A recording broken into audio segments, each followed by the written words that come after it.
आदाब, नमस्कार नाजरीन। प्रोग्राम अपना मुल्क अपना आइन में आपका खैर मकदम है। प्रोग्राम के एक नए शुमारे के साथ हाजिर हूँ मैं मुस्तहसन रिजवी। नाजरीन, जैसा कि आप जानते हैं, इस प्रोग्राम में हम मुख्तलिफ़ क़वानीन के मुतालिक बात करते हैं, उनकी पेचीदगी पर, उनके मुख्तलिफ़ पहलू पर गुफ्तगू करते हैं। क़ानून का बन जाना ही ज़रूरी नहीं है, बल्कि उसको लागू करना और हर आम शहरी को तहफ़्फ़ुज़ फ़राहम करना, उसकी ज़िंदगी को खुशहाल बनाना, यहाँ तक कि किसी जुल्म से, किसी इस्तेहसाल से उसको महफूज रखना हुकूमत का फ़र्ज़ है और इसमें क़ानून एक बहुत बड़ा रोल अदा करते हैं। नाज़रीन, आज जिस कानून पर हम बात करेंगे, जिस एक्ट पर हम बात करेंगे, वो है पॉक्सो एक्ट 2012। इस पर बात करने से कबल आइए चलते हैं, देखते हैं एक टीवी रिपोर्ट। पॉक्सो एक्ट यानी protection of children from sexual offences act 2012 एक ऐसा कानून है जो बच्चों को जिनसियाती जुल्म और नाइंसाफी से महफूज रखने के लिए बनाया गया है। इस कानून का मकसद सिर्फ जुर्म का तस्फिया करना नहीं, बल्कि मुआशरे में बच्चों के हुकूक की हिफाजत और इंसाफ की फराहमी को यकीनी बनाना है। ये एक्ट सिर्फ कानूनी ज़ाब्ता नहीं, बल्कि एक अखलाकी अहद भी है कि हम अपने बच्चों को महफूज माहौल फराहम करेंगे जहां वो बिला खौफ अपने ख्वाबों को हकीकत में बदल सकें।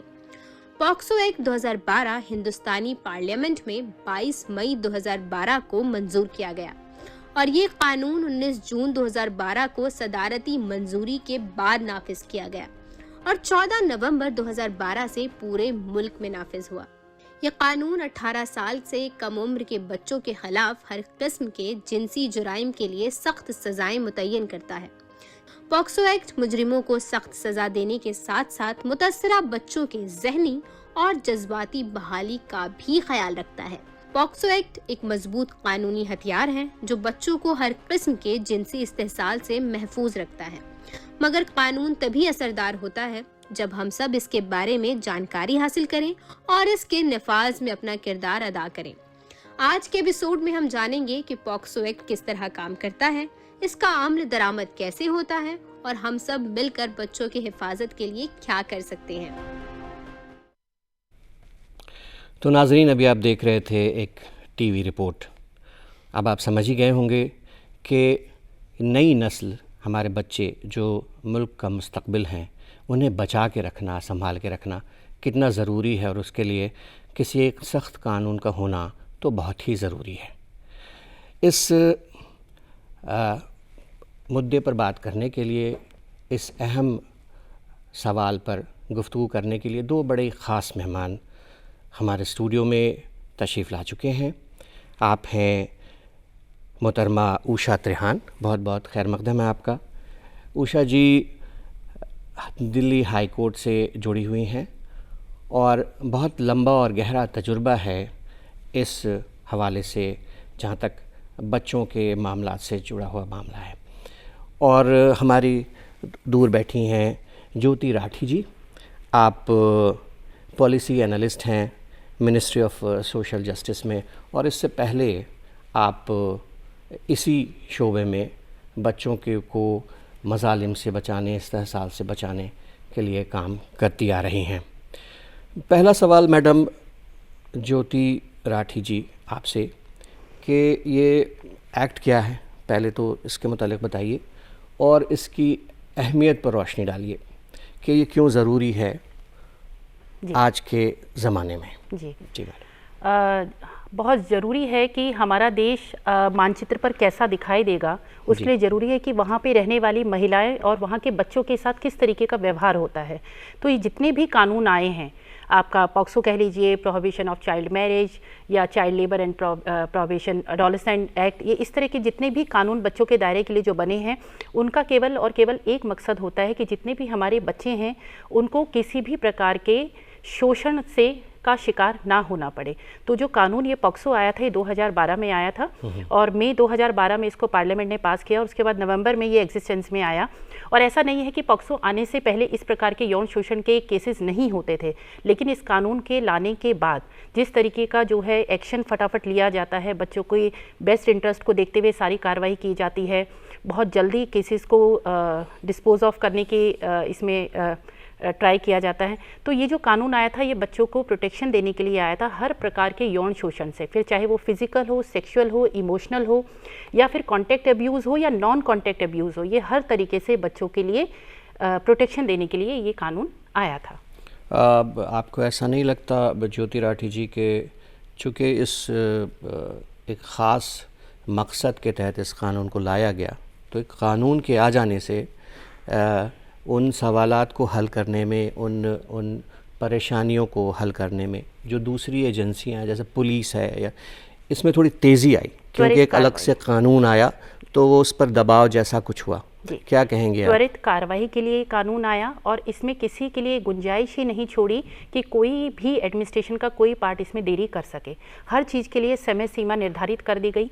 सेक्शन 19 ये बताता है कि किसी भी बच्चे ने अगर किसी अडल्ट व्यक्ति को बताया कि मेरे साथ ये शोषण हुआ है, तो 24 घंटे के अंदर अंदर उस व्यक्ति को इसकी जानकारी जो है एडमिनिस्ट्रेशन को, पुलिस को, चाइल्ड वेलफेयर कमेटी को या आयोग को या कोर्ट को देनी ही है। यानी एक्ट आने से ये फ़र्क पड़ा, त्वरित कार्रवाई हुई। जी। मैडम उषा त्रेहान जी, अब अगला सवाल आपसे है कि 2019 पे इस कानून में कुछ और तरमीम की गई, कुछ चेंजेस किए गए, संशोधन किए गए, वो क्या हैं, उसके मतलब बताइए। जी बिल्कुल, जब ये अधिनियम 2012 में लागू किया गया तो इसमें कुछ ऐसी चीज़ें थी, जब लागू करने के बाद ये एहसास हुआ कि कुछ ये क्यों लागू किया गया, पहले हम इसके बारे में बात करते हैं।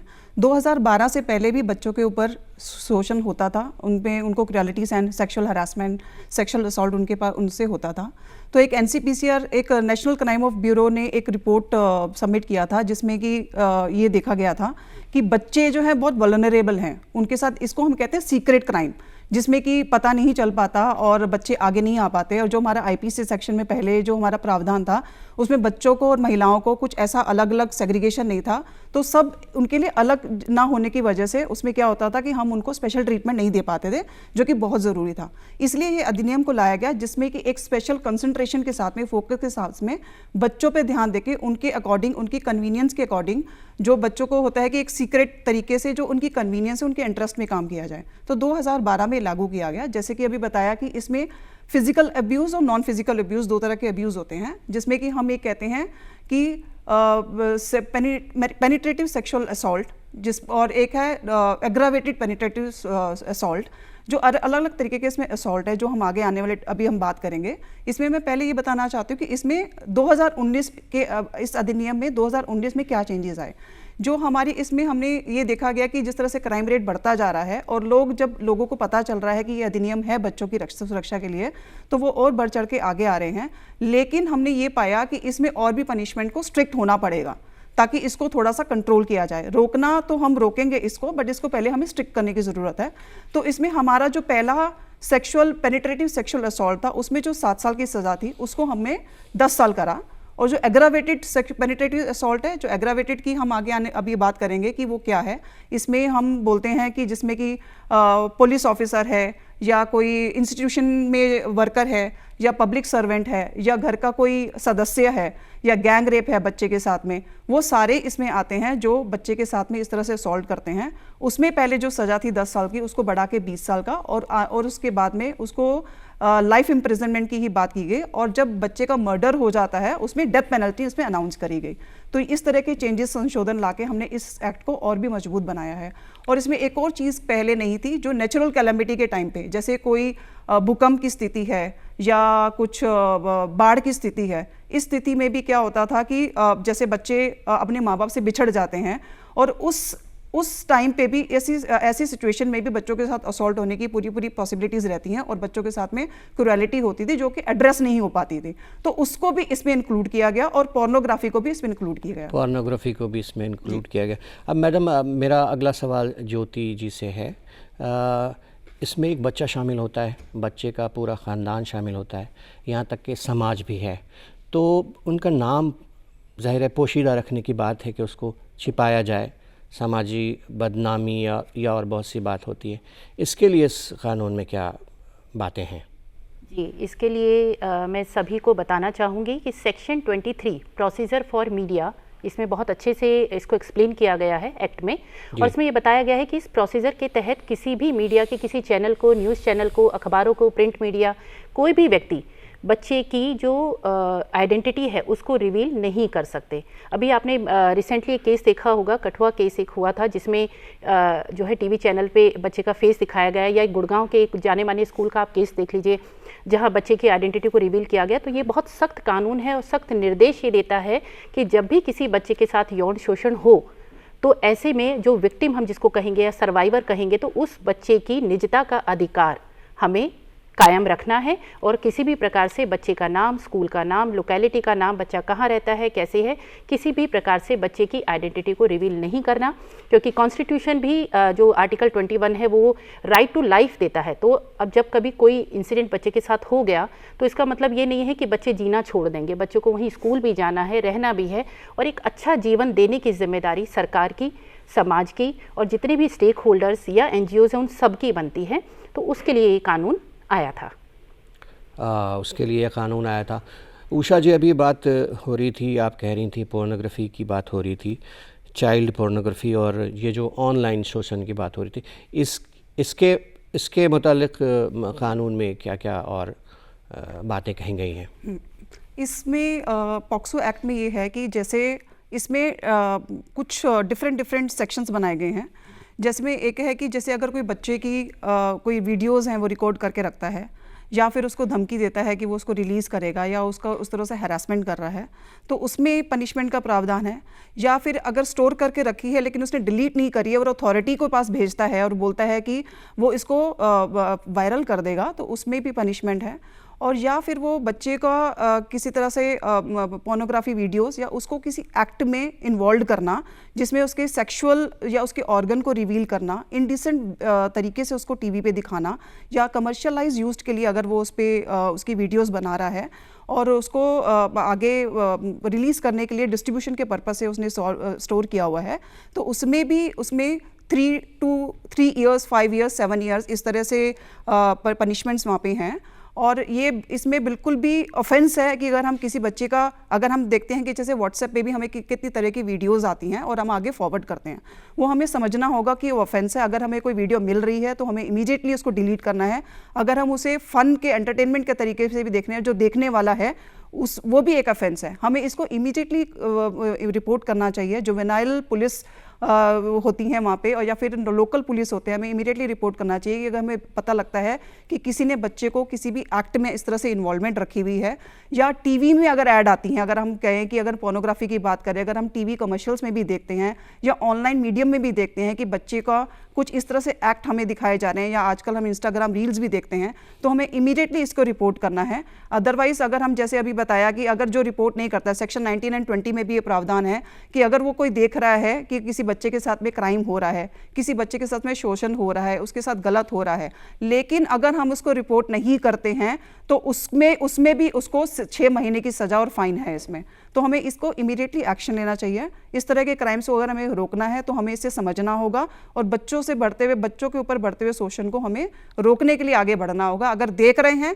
तो उसकी रील्स को ना बनाएं, उसकी रील्स को बना के आगे फॉरवर्ड ना करें, उसको इमीडिएटली रिमूव करके अथॉरिटीज़ को इन्फॉर्म करें कि इसको इमीडिएटली वहाँ से ऑनलाइन से भी रिमूव किया जाए। समाज को भी और सारे लोगों को भी इस बड़े सवाल के साथ जुड़ना होगा, और ये एक अहम मुद्दा है पूरे समाज और पूरे मुल्क के लिए। तो जो हज़रात, जो नाज़रीन प्रोग्राम देख रहे हैं या जो अभी जुड़े हैं, उनको बता दें कि हम पॉक्सो एक्ट पर बात कर रहे हैं। हमारे साथ 2 बेहद ही ख़ास मेहमान शामिल हैं। आप चाहें तो हमारे प्रोग्राम से जुड़ सकते हैं। हमारा टोल फ्री नंबर आपको स्क्रीन पर दिख रहा होगा। तो बात हो रही थी मैडम, अब सवाल ज्योति मैडम के लिए कि इस एक्ट का गलत इस्तेमाल भी कर रहे हैं लोग, तो उसको रोकने के लिए क्या कुछ है इस कानून के अंदर? जी बिल्कुल, आप ठीक कह रहे हैं, गलत इस्तेमाल भी इस कानून का बहुत ज़्यादा हो रहा है। जैसे कि डॉरी का जब कानून आया था तो हमने देखा कि बहुत ज़्यादा इसका मिसयूज़ जो है किया गया। परिवारों के द्वारा, और सेम जो है पॉक्सो 2012 में आया, तो लगभग आने वाले वर्षों में इस कानून का भी मिसयूज़ जो है प्रारंभ हो गया। और मिसयूज़ कैसे होता था, क्योंकि इसमें जो भी गवाही है या विटनेस है वो छोटा बच्चा होता है।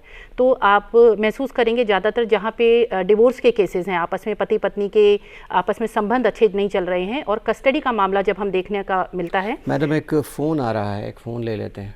हेलो हेलो, नमस्ते। हेलो हेलो, आवाज़ आ रही है? हेलो, आवाज़ नहीं आ रही बिल्कुल। हेलो। हाँ बोलिए। जी नमस्ते। बहुत बहुत स्वागत है, खैर मकदम है आपका प्रोग्राम में। जी बताइए। जी, मेरा सवाल ये था कि जो पॉक्सो एक्ट है, इसका जो है स्कूल में खासकर कैसे इसके इंतजाम किए जा सकते हैं, जिससे कि एक सुरक्षा जो है बच्चों को पता भी चले, ताकि हर बच्चा जो है इससे जान सके कि उनके लिए जो है ये कानून बनाया गया है। इसके बारे में कैसे बताया जा सकता है? स्कूलों में मैडम उषा जी आपसे सवाल किया, स्कूलों में इसको किस तरह से ये किया जाए? स्कूलों में एक्चुअली में स्कूलों में गाइडलाइंस हैं, जैसे ये है DCPCR की गाइडलाइंस हैं कि जैसे कोई बच्चा एडमिशन लेता है तो एक स्कूल में टीचर्स को और पेरेंट्स को गाइडलाइंस को साइन करना है। लेकिन अभी अवेयरनेस नहीं है, स्कूल में भी इंटरनल कमेटी होनी चाहिए। अगर बच्चे वहाँ पे उनके नोटिस बोर्ड पे भी ये सारी कमेटी के नेम्स और सारी इन्फॉर्मेशन होनी चाहिए कि बच्चे जो हैं इस एक्ट में कवर्ड है और कोई भी उनसे छेड़खानी नहीं करेगा। पूरी कमेटी के नेम, अगर बच्चे को कोई असुविधा हो रही है तो जाके कहाँ पे रिपोर्ट करेगा। तो मेरे ख्याल से वही पॉइंट है कि इम्प्लीमेंटेशन इसलिए नहीं है क्योंकि अवेयरनेस नहीं है, अदरवाइज ये मैंडेटरी है स्कूल्स के लिए भी, कॉलेजेस के लिए भी, कि इस एक्ट के बारे में इस पॉलिसी मेकिंग उनके लिए बहुत इंपॉर्टेंट है कि ये पॉलिसी होनी चाहिए, ताकि बच्चा कहाँ पे जाके रिपोर्ट करेगा। क्योंकि बच्चा यूजुअली अगर किसी तरह का भी कोई असॉल्ट फेस करता है तो बच्चा बहुत असुविधा महसूस करता है, वो कंफर्टेबल फील नहीं करता है, वो जाके किसको बताएगा? वो पेरेंट्स को भी जाके नहीं बताता, क्योंकि बच्चा कई बार बहुत डरा हुआ होता है, क्योंकि उसका भी एक रीज़न है क्योंकि पेरेंट्स बच्चों पर ट्रस्ट नहीं करते हैं और उनका यही रहता है कि बच्चे की ही कोई गलती हुई होगी इसलिए ऐसा हुआ है, कोई गलती हुई होगी। यूजुअली ये फीमेल्स को बहुत फेस करना पड़ता है। दूसरी ओर वो टीचर्स के पास भी नहीं जा पाती हैं। तो अगर ये गाइडलाइंस स्कूल में स्ट्रिक्ट हो जाती हैं, वहाँ पे तो कमेटीज बन जाती हैं, और अच्छी तरह से लागू बिल्कुल, अगर ये कराया जा कमेटीज सकेगा। बन जाती हैं, गाइडलाइंस वहाँ पे इम्प्लीमेंटेशन हो जाती हैं, तो ये बहुत इजी हो जाएगा कि एक बच्चे को जाके किसी जो टीचर वहाँ पे रिस्पॉन्सिबल है, जो काउंसलर है, वहाँ पे जाके वो शेयर कर सकते हैं। ज्योति राठी मैडम, अभी बात चल रही थी, बीच में एक फ़ोन आ गया तो बात अधूरी रह गई कि इस कानून का गलत इस्तेमाल भी होता है, उस मतलब आप कुछ बता रही थी। जी, इसके लिए पॉक्सो में सेक्शन 22 है जो फॉल्स कंप्लेन के लिए जिसको रखा गया है। उसमें है कि अगर कोई व्यक्ति किसी बच्चे का इस्तेमाल करके और गलत सूचना देता है प्रशासन को या फिर चाइल्ड वेलफेयर कमेटी को या फिर पुलिस को, तो उसमें जो है उनके गुमराह करने की कोशिश भी होती है, गुमराह किया जाता है। तो इसमें मैं आपको बताना चाहूँगी कि जब डाइवोर्स के केसेस चलते हैं तो पति को जब फादर को जब कस्टडी चाहिए होती है बच्चे की, या इधर से मदर को कस्टडी चाहिए होती है बच्चे की। जब मैं दिल्ली बाल अधिकार आयोग की सदस्य थी तो ऐसे बहुत सारे केसेस हम लोगों को देखने को मिले कि जहाँ पे बच्चों को गुमराह करके और गलत एलिगेशंस जो है लगाए जाते हैं किसी भी व्यक्ति पे। और खासकर आपने देखा होगा जब प्रॉपर्टी के जो मामले हैं, जहाँ पर किसी की प्रॉपर्टी पे अपना हक जताना हो, तो वहाँ छोटे छोटे बच्चों से जो है गलत एलिगेशंस लगा दिए जाते हैं, जो कि बाद में बच्चे जो है काउंसलिंग के दौरान रिवील कर देते हैं। ये बात बिल्कुल फैक्ट है कि बच्चे बहुत ज़्यादा अंतराल तक झूठ नहीं बोल पाते। वो दूसरी या तीसरी काउंसलिंग में या थेरेपीज़ के दौरान बच्चे अपना सच बता देते हैं, लेकिन उनको इस्तेमाल किया जाता है, उनको गुमराह किया जाता है। तो उसके लिए भी सख्त से सख्त इस कानून में प्रावधान है कि आप बच्चों का मिसयूज़ नहीं कर सकते। कानून जिसका मकसद ये होता है कि किसी को इंसाफ मिल सके, किसी को तहफ़्फ़ुज़ फ़राहम कराया जा सके, सिक्योरिटी मिल सके, न सिर्फ जिस्मानी बल्कि ज़हनी, न सिर्फ फिज़िकल बल्कि मेंटली भी उसको परेशान न किया जाए। कानून का तो मकसद ही यही होता है। हुकूमत ये चाहती है कि मुल्क का निज़ाम अच्छे से चले, इसलिए कानून होता है, कानून का सहारा होता है। अब ये सवाल मैडम उषा जी के जो नया कानून BNSS 2023, इसके आने के बाद पॉक्सो एक्ट पर क्या फ़र्क पड़ेगा मैडम? BNSS आने के बाद इसमें जो असॉल्ट की जो डेफिनेशंस हैं या जो सेक्शंस हैं वो एज इट इज़ हैं, लेकिन जैसे हम कहते हैं कि जो पनिशमेंट्स हैं उसमें जो एडिशनल्स था, जैसे जो हम कनेक्ट करते थे कि IPC सेक्शन जो सेक्शन लगाते थे हम, उसमें थोड़ा सा चेंज हुआ है और एडिशंस क्या हुई हैं। जैसे पहले हमारे IPC में चाइल्ड की एक कोई डेफिनेशन नहीं थी, लेकिन अभी जो चाइल्ड की डेफिनेशन वहाँ पे बताई हुई है, चाइल्ड मीन्स अंडर 18 एज, और उसमें एक और सेक्शन एक और पॉइंट ऐड किया गया है कि अगर कोई भी इंसान बच्चे को हायर करता है, कोई भी ऑफेंस कमिट करने के लिए, कोई भी ऑफेंसिव चीज़ के लिए या कोई भी जुर्म करने के लिए करता है, तो वो इसमें इसको ऐड किया गया है। तो ये 2-3 चीज़ें हैं जो बच्चे के लिए, जो वहाँ पे एक अलग तरीके से फोकस नहीं थी, अभी उसको ऐड करके वहाँ पे भी प्रावधान दे दिया गया है, जिसको हम अगर पॉक्सो का कोई केस होता है तो हम आईपीसी के कुछ सेक्शंस को इसमें ऐड करते हैं और पॉक्सो के एक्ट्स के साथ में, तो जिससे कि उसमें और भी ये जो कानून है और ज़्यादा सख्त हो जाए बच्चों के लिए। अब इसके साथ साथ जुड़ा एक सवाल और आप ही से पूछ लेते हैं कि इसमें और सख्त संशोधन करने की ज़रूरत महसूस करती हैं आप? देखिए, मैं कानून से जुड़ी हूँ और मैं देख रही हूँ कि कानून तो बहुत बन रहे हैं। हम कहते हैं कि हमें कानून चाहिए, बच्चों के लिए भी बहुत कानून है, अभी पॉक्सो भी आ गया। पहले हम महिलाओं की बात करते थे, महिलाओं के लिए डॉरी एक्ट भी है, महिलाओं के लिए प्रोटेक्शन फ्रॉम क्रूएलिटी भी आ गया, बहुत सारी चीज़ें आ गई, बच्चों के लिए एजुकेशन का भी है। लेकिन मेन पॉइंट है कि हम उनका इम्प्लीमेंटेशन कैसे कर रहे हैं। हमारे पास लॉ बहुत हैं, हम और भी बना सकते हैं, हमारे पास लॉ बनाने की या हमारे पास माइंड्स की कोई कमी नहीं है, हम जितने भी सख्त से सख्त कानून बना सकते हैं। लेकिन मेरा प्रश्न ये है कि जो हमारे कानून हैं, कितने लोग कानून को जानते हैं और कितने प्रशासन भी, जो हमारा पुलिस फोर्स है या हम कहें हर एंड पे, कितना उसका इम्प्लीमेंटेशन है, या समाज इसके बारे में क्या जानता है, क्या समाज आगे आ रहा है। समाज को भी पता है, जैसे हम इतनी अवेयरनेस हो रही है हमारे पॉक्सो एक्ट के बारे में, वो हम देख सकते हैं कि कितने नंबर ऑफ केसेस राइज हो रहे हैं। नंबर ऑफ केसेस राइज होने का मतलब ये नहीं है कि बच्चों के साथ क्राइम बढ़ गए, वो इसलिए है क्योंकि लोग को पहले पता नहीं था कि बच्चों के लिए कोई एक्ट है। जैसे ही बच्चों के लिए कोई एक्ट आया, पेरेंट्स बाहर आ रहे हैं क्योंकि उनको पता है कि उनके बच्चों की हेल्प के लिए एक अलग से एक सिस्टम का हमने निर्माण कर दिया है, एक स्पेशल कोर्ट्स का निर्माण कर दिया है, एक स्पेशल पब्लिक प्रोसिक्यूटर्स हैं जो सिर्फ उनको अटेंड करेंगे और बच्चे रिवील नहीं हो पाते हैं, उनकी आइडेंटिटी भी रिवील नहीं करेंगे। बच्चे जहाँ पे कंफर्टेबल है उनका एविडेंस भी वहाँ पे होता है, चाहे वो घर है, अगर वो चाहते हैं पेरेंट्स के साथ एविडेंस हो, चाहे वो कहते हैं कि उनके ट्रस्टेड किसी पर्सन के सामने हो। इतनी सारी फैसिलिटीज़ हैं और अगर हम इतने सारे कानून हैं हमारे, लेकिन समाज क्या कितना आगे आ रहा है ये हमें देखना ज़रूरी है, क्योंकि फियर फैक्टर बहुत है। जो लोग आगे आ रहे हैं वो बिल्कुल पूरा कानून में विश्वास रखते हैं और वो बिल्कुल डरते नहीं हैं, लेकिन कितने ही ऐसे लोग हैं जो अनरिपोर्टेड, हमारे पास केसेस और भी हैं, अगर हम गाँव में कहें, हम शहरों में भी ऐसे हैं कि जो अनरिपोर्टेड केसेस हैं, उनको भी अवेयरनेस करने की ज़रूरत है और उनको कानून पे विश्वास रखना पड़ेगा।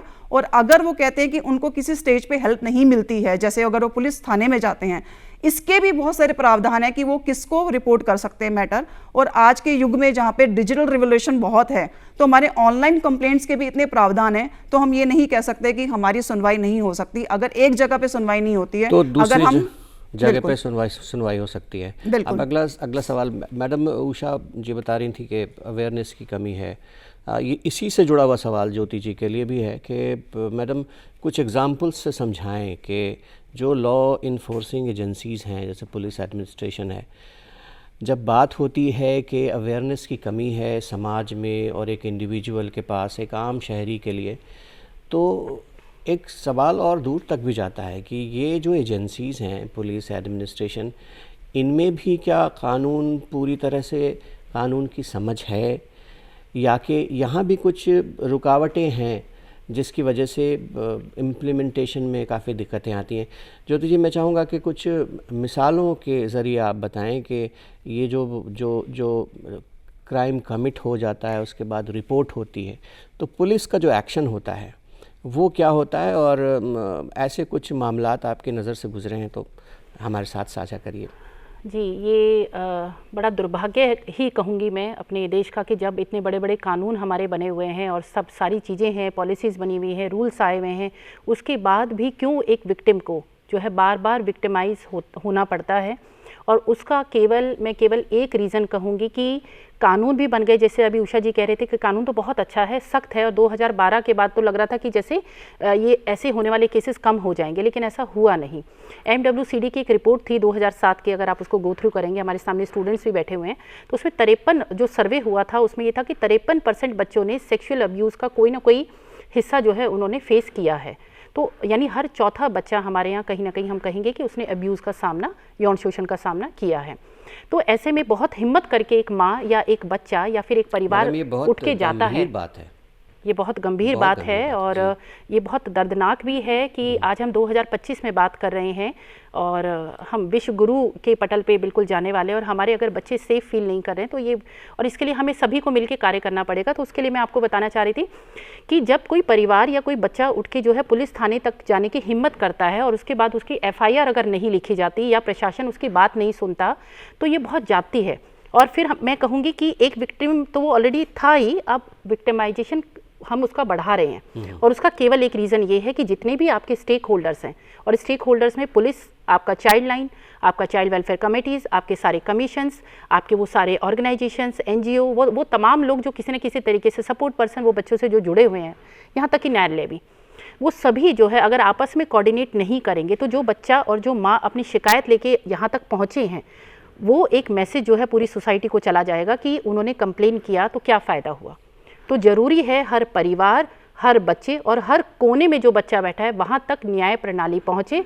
और जैसा कि इस कानून के प्रेम्बल में भी लिखा हुआ है कि इंश्योर्ड और access to ensure their justice, मतलब हर बच्चे को ये एक्सेस हो कि वो जस्टिस, न्याय ले पाए। ऐसे बहुत सारे केसेस हैं, मैं यहाँ एक एक तो नहीं बता पाऊँगी, लेकिन being a member of commission, child right commission, मेरे पास भी ऐसे बहुत केसेस आए कि मैडम हम यहाँ पुलिस थाने में बैठे हैं और पिछले 4 घंटे से हमारी बात की सुनवाई नहीं हो रही।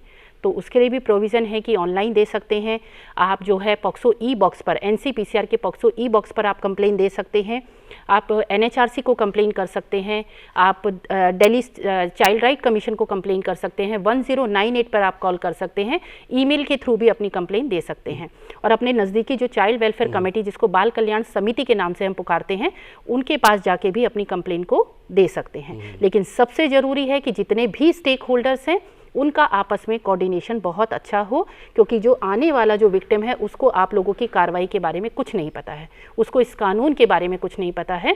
तो हमें उस बच्चे को वापस से रिहेबिलिटेट करना है, ना कि विक्टिमाइज और ज़्यादा फील कराना है। हाँ, ये ज़रूरी है कि एक जो विक्टिम है वो जस्टिस के लिए जाता है और बाद में उसको खुद ही इस बात का एहसास होने लगता है कि वो खुद ही फिर वापस, बजाय इसके कि उसको इंसाफ मिले, वो फिर शोषण के एक नए जाल में गिरफ़्तार हो जाता है। तो नाज़रीन, हम अपने 2 एक्सपर्ट से बात कर रहे हैं, बातचीत अभी जारी रहेगी। आइए चलते हैं, कुछ लॉ स्टूडेंट्स भी हैं हमारे साथ और कुछ सोशल वर्क स्टूडेंट भी हैं जो यहाँ स्टूडियो में तशरीफ़ लाए हैं। आइए उनके सवालात लेते हैं और देखते हैं वो क्या पूछते हैं, उनके मन में क्या है। हाँ, अपना सवाल पूछिए। जी हाँ। नमस्कार सभी को, मेरा नाम वामिका है। मैम, मेरा क्वेश्चन है कि ये जो इस तरह के ऑफेंसेस होते हैं, इनके साथ एक अलग ही सोशल स्टिग्मा जुड़ा रहता है। तो गांव देहात के इलाकों में हम लोग कैसे जागरूकता इस कानून को लेके फैलाएं ताकि लोग वहाँ के बच्चों के लिए और वहाँ की औरतों के लिए भी इस कानून के लिए आगे आएँ और इसके लिए जागरूक हो। बड़ा अहम सवाल है ज्योति मैडम, आप इसका जवाब दीजिए कि गांव के लोगों में ज़्यादा ज़रूरत है उनको अवेयरनेस की, तो आप, ओवर टू यू, आप बोलिए। जी, मैं आपको बताना चाहूँगी कि हमें ऐसा लगता है कि गांव के लोगों में अवेयरनेस कम है और शहरों में थोड़ी ज़्यादा है। मैं दिल्ली पुलिस के साथ भी काम कर चुकी हूँ, चंडीगढ़ पुलिस के साथ भी, प्रिंसिपल्स के साथ, टीचर्स के साथ और तमाम जितने भी स्टेक होल्डर्स हैं।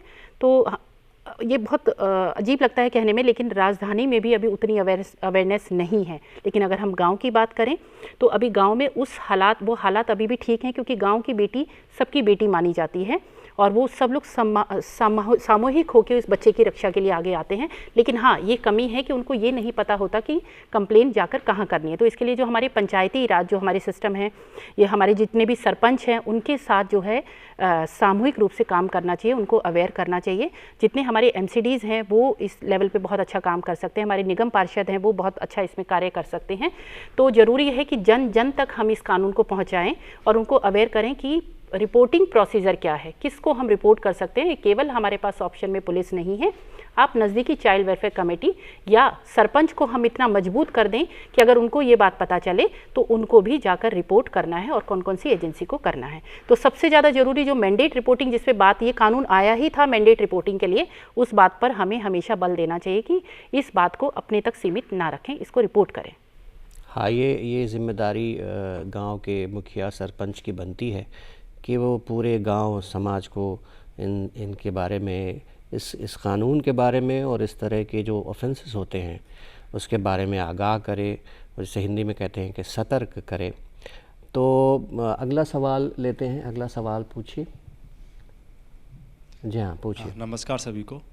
मेरा नाम मनीष है और मेरा सवाल ज्योति मैम से है कि जैसे कि हम जानते हैं कि जो बच्चे हैं उनके साथ पेरेंट्स जो रहते हैं, अभी इस एक्ट के बारे में बच्चों को ही अच्छे से नहीं पता है और ना कि उनके पेरेंट्स को पता है। तो सबसे पहले हमारा जो कर्तव्य है वो ये है कि हम सबसे पहले पेरेंट्स को बताएं। तो मेरा सवाल ज्योति मैम से ये है कि हम उनके पेरेंट्स को कैसे अवेयर करें उन चीज़ के लिए।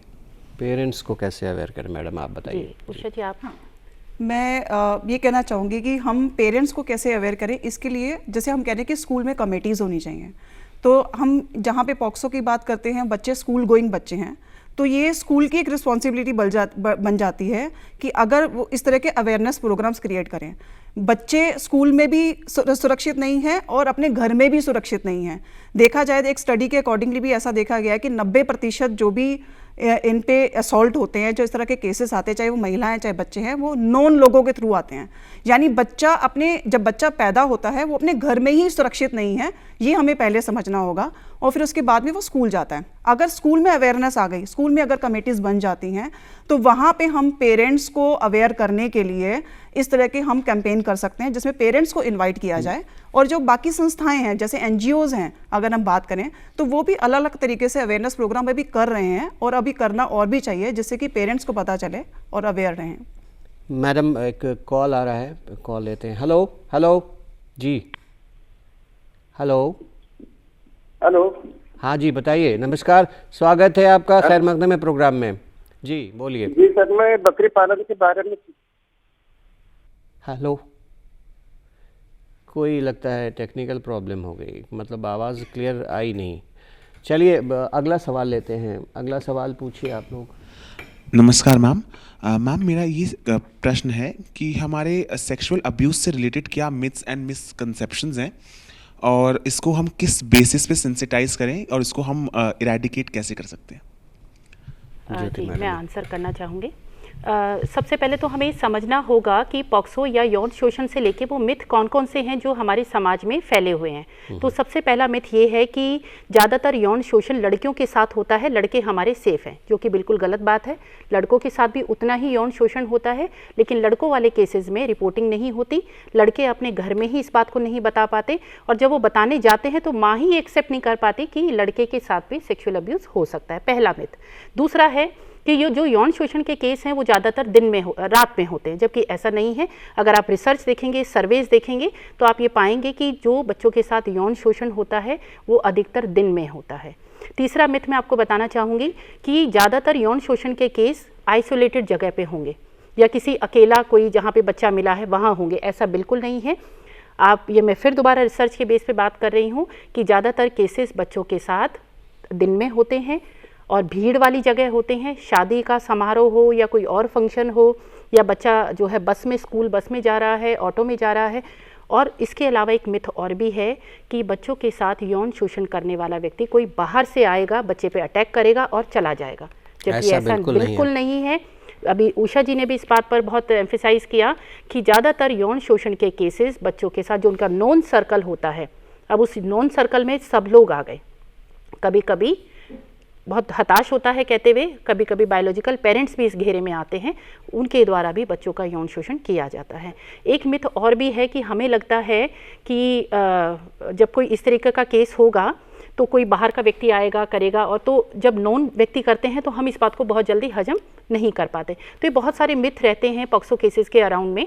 और कभी कभी हमें लगता है कि विश्वास का व्यक्ति है तो उनके पास हम छोड़ देते हैं बच्चे को, ये सोच के कि ये तो बिल्कुल हमारे जानकार हैं, और उन्हीं के द्वारा बच्चों का यौन शोषण कर दिया जाता है। तो मैं ये नहीं कहती कि आप किसी पे भरोसा मत करिए, पर जैसा कि सर भी कह रहे हैं, हमें सतर्क रहना होगा, अपने बच्चों से सतर्कता के बारे में बात करनी होगी, डिजिटल स्पेस के बारे में उनसे बात करनी होगी।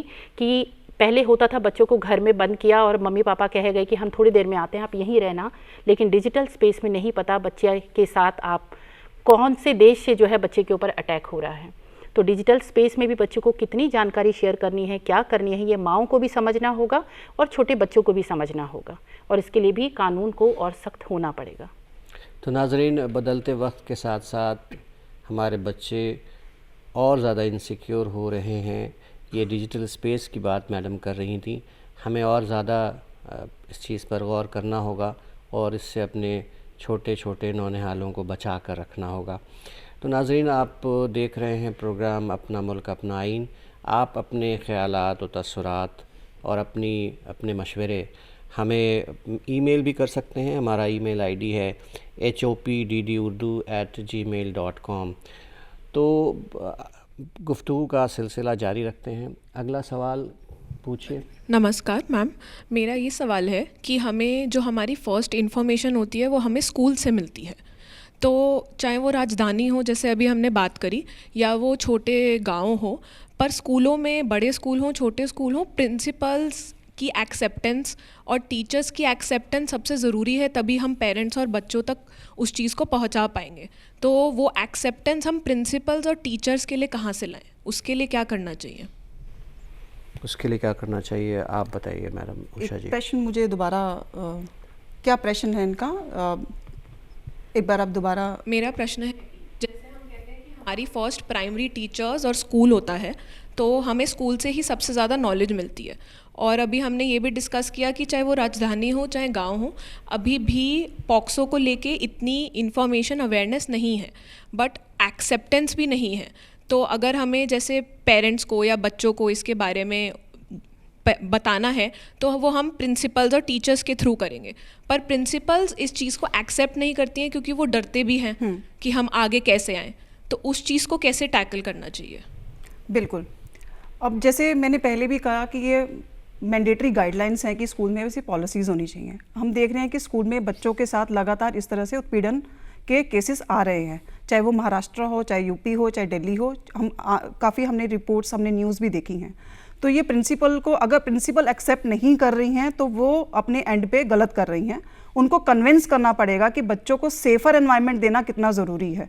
वो देख भी रही हैं कि किस तरह से केसेस आ रहे हैं, उनसे बात करके, उनको समझा के, अगर आपको किसी एनजीओ को भी इन्वॉल्व करना है या CWC के सेल में से किसी को इन्वॉल्व करना है या DCPCR के किसी अधिकारी को इन्वॉल्व करना है, तो आपको वो, अगर आपको लगता है कि स्कूल में इस तरह से चीज़ें नहीं हो रही हैं, गाइडलाइंस ही बनी हैं जो कि मैंडेटरी हैं, टीचर्स नहीं सुन रही हैं, तो ये आपका उत्तरदायित्व है, ये आपका रिस्पॉन्सिबिलिटी है कि आप इसको आगे तक लेके जाएं। और आपको पता है कि बच्चे वहाँ पे सेफ एनवायरनमेंट में नहीं हैं, तो आपको उनको समझाने की पूरी कोशिश करनी होगी। एनजीओ का सपोर्ट लें, चाहे किसी भी संगठन का सपोर्ट लेके आपको वहाँ पे जाना होगा, प्रिंसिपल को कन्विंस करना होगा और ऐसा वहाँ पे लागू करना पड़ेगा कि जिससे बच्चे वहाँ पे सेफर एनवायरनमेंट में रह सकें और ताकि वो पेरेंट्स के लिए भी वहाँ पे अवेयरनेस के प्रोग्राम चला सकें।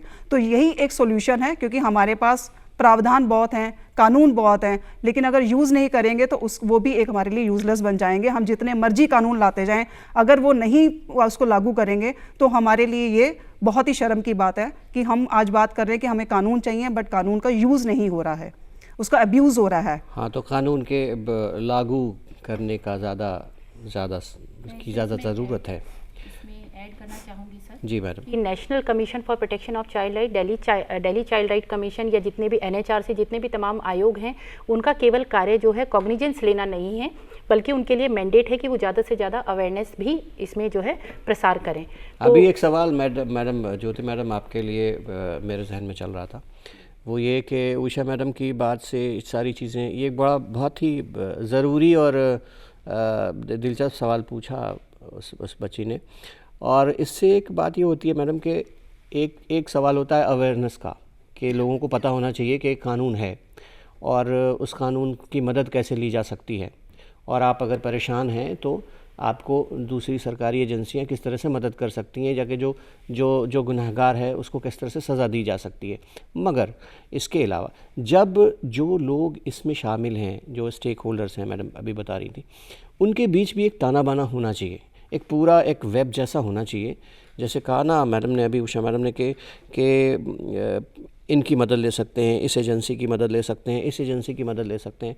तो इनके अंदर भी एक कोऑर्डिनेशन होना चाहिए कि अगर कोई एक फीड आती है, कोई एक केस आता है, कोई एक रिपोर्ट आती है, तो वो किस पॉइंट से किस पॉइंट पर पहले ट्रांसफ़र हो और वहाँ से उसका उसका क्या कहते हैं सोल्यूशन लिया जाए, या उसके लिए कोई उसकी राय ली जाए, मशवरा लिया जाए और उसको तुरंत सॉल्व किया जा सके, बजाय इसके कि एक स्टेप वाइज के एक आदमी जिसका इस्तेहसाल होता है, जिसका शोषण होता है, वो एक पुलिस में जाता है, फिर रिपोर्ट होती है, ये होती है। मगर अगर सारी चीज़ों को डिस्ट्रिक्ट लेवल से लेके और ऊपर सिटी लेवल तक और नीचे छोटे ग्रामीण लेवल तक एक पूरे सिस्टम में बांध दिया जाए कि इधर से केस आया, और ये जब डिजिटल वर्ल्ड है मैडम, तो हर पॉइंट पे अगर एक आदमी बैठा रहे और एक इशू को मिल के सॉल्व कर ले, एक वेब जैसा बना के, तो ये क्या ज़्यादा अच्छा नहीं रहेगा? ज्योति मैडम, आप क्या कहेंगे? जी, आप जिसको वेब का नाम ले रहे हैं बहुत अच्छा है। इसको सर एसओपी हम कह सकते हैं, स्टैंडिंग ऑपरेटिंग प्रोसीजर, एसओपी। जी। तो हर स्टेट को अपना एक एसओपी बनाना चाहिए। और मैं बहुत उम्मीद करती हूँ हमारी अब बहुत सख्त सरकार जो है अब दिल्ली में आ गई है, तो वो लोग एक्शन ले, जितनी भी एजेंसीज खाली पड़ी हैं उनको, उनके रिक्त पदों को वो भरें। उसके बाद ये एजेंसीज अपना एसओपी बनाने का मैंडेट जो है सारी कमीशंस का भी है, वो एसओपी बनाए, और जिसमें जैसा आपने कहा कि डिस्ट्रिक्ट लेवल पे कोई कंप्लेन आई, उसके बाद वो किसको रिपोर्ट करेगी, फिर क्या होगा। तो जो ताना बाना है इसको हम एसओपी के नाम से हम बुलाते हैं, और ये एसओपी हर स्टेट को अपनी बना लेनी चाहिए, चाहे वो महाराष्ट्र हो, दिल्ली हो, बिहार हो, झारखंड हो, हर स्टेट का अपने एक एसओपी होना चाहिए कि क्या तरीका है। क्योंकि जिस बच्चे ने कंप्लेन कर दी उसको केवल कंप्लेन करना आता था, अब ये सरकार की जिम्मेदारी है कि कानून तो पार्लियामेंट ने पास कर दिया, लेकिन ये स्टेक होल्डर्स हैं, इनकी ये जिम्मेदारी है कि वो सड़क पर इस कानून को इम्प्लीमेंट अच्छे से कराएं और उसके लिए एसओपी बनाना ज़रूरी है। अब एक अगला सवाल ले लेते हैं, और किसका सवाल है, पूछिए। नमस्कार सभी को। मैम, मेरा सवाल ये था कि जो विक्टिम होता है बच्चा, जब उसके साथ वो हैरेसमेंट असॉल्ट हो जाता है, उसके बाद एक लाइफ लॉन्ग ट्रॉमा उनके साथ रह जाता है due to gaps in psychological support, तो हम उस बच्चे को उस इंसिडेंट के बाद कैसे मदद कर सकते हैं, कैसे उसको हील होने में हेल्प कर सकते हैं और अपने लाइफ को रीबिल्ड करने में कैसे हेल्प कर सकते हैं? हाँ मैडम, उषा मैडम, ये बताइए कि जो अभी इस पर एक सवाल था जो कि शायद बात में रह गया, कि जो मानसिक उत्पीड़न होता है, जो एक दिल पे दाग, ये कहते हैं जहन पे, दिमाग पे एक दाग सा हो जाता है, उसको भरने में तो बहुत ज़्यादा वक्त लगता है, बजाय हालांकि अगर गुनाहगार को सज़ा भी हो जाए तो उसको दूर करने में क्या बिल्कुल सही, आपने बिल्कुल सही कहा। जो पोस्ट ट्रॉमा होता है, जो उस असॉल्ट के बाद में, वो ज़िंदगी भर बच्चे के छाप छोड़ जाता है, और अगर उसको एड्रेस नहीं किया गया तो ये भी पॉसिबिलिटी है और ये भी देखा गया है कि वो भी इसी तरह के क्राइम करने में इन्वॉल्व हो जाता है, या वो ड्रग एडिक्ट बन जाता है, या वो डिप्रेशन में चला जाता है। तो इस चीज़ को एड्रेस करना बहुत ज़रूरी है, जिसमें फैमिली का सपोर्ट तो चाहिए ही चाहिए, लेकिन उसके बाद भी आउटसाइड एजेंसीज़ की ज़रूरत बहुत होती है, जिसमें हम कहते हैं रिहैबिलिटेशन सेंटर्स होते हैं, होम्स होते हैं, जहाँ पे बच्चों के लिए पूरी सुविधाएँ हैं स्टेट की तरफ से भी, और जो जितने भी NGOs हैं, जहाँ पे ज्योति जी भी इन सब चीज़ों के लिए सपोर्ट करती हैं, कि जहाँ पे बच्चों को रखा जाता है और उनकी काउंसलिंग होती है, और धीरे धीरे करके उनको उनके जो ट्रॉमा होता है वो उनको वहाँ से बाहर लाया जाता है। बिकॉज ये बहुत ही इंपॉर्टेंट, ये बहुत ही अच्छा सवाल है, क्योंकि जैसे मैंने कहा कि अगर इसको एड्रेस नहीं किया गया तो ये बहुत ही खतरनाक साबित होता है, क्योंकि ऐसे कई केसेस में देखा गया है कि जिन्होंने जो एक्यूज्ड है, जिन्होंने असॉल्ट किया है, जैसे हम देखते हैं कि सिर्फ ऐसा नहीं है कि जो एडल्ट है वही असॉल्ट कर रहा है, कई बार हमने ऐसा भी देखा है 18 साल से कम उम्र के बच्चे भी असॉल्ट कर रहे हैं अपने दूसरे बच्चों के साथ में।